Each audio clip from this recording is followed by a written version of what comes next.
Understanding assessment in education and training. What is assessment?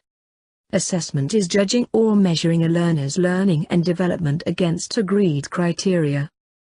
It is about finding out whether learning has taken place and what needs to be done if it has not.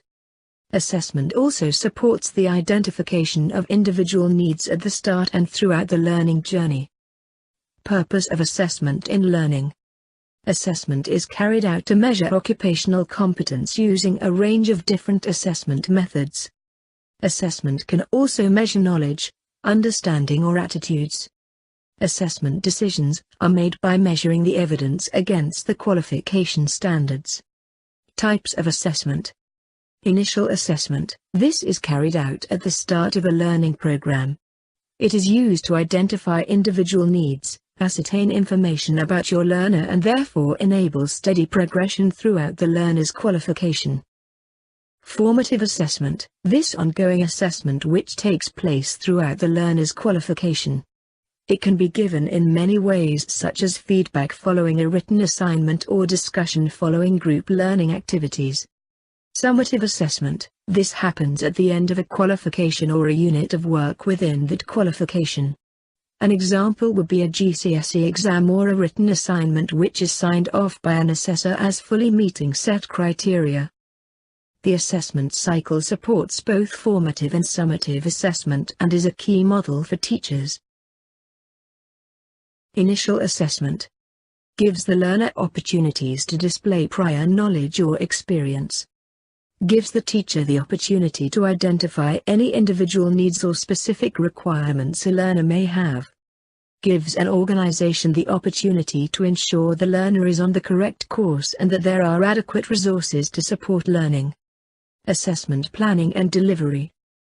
Gives the learner the opportunity to clarify what is expected of them and have some ownership of their learning.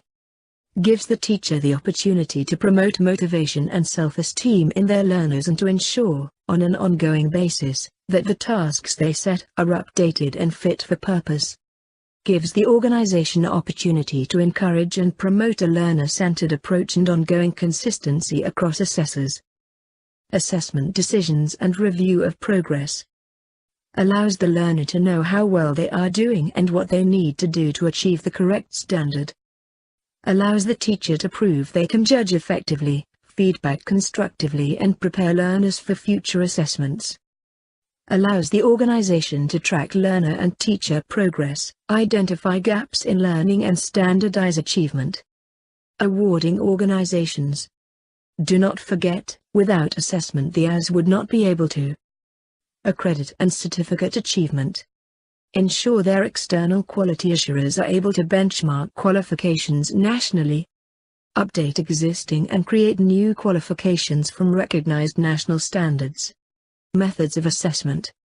The assessment methods you choose will depend not only on the subject that you teach but also on the needs of the learners within your teaching group. There are strengths and limitations to all of these methods. You may have selected and planned for an assessment and on the day something happens which means you have to quickly alter your plans. A good teacher will always try and be as adaptable as possible. However, you must be realistic with your learners and not promise things you cannot deliver. As adults they should understand. Example: written tests or exams. Strengths. Some learners like the challenge and the process of revising and planning for a test or exam. Limitations, might not be suitable for learners who have weak literacy skills. Might remind learners of bad school experiences and lower their morale. Can mean a lot of marking for the teacher. Adapting for learner needs. A learner with limited reading skills could have a reader. A learner who breaks their hand prior to exam could have a writer or record verbal answers.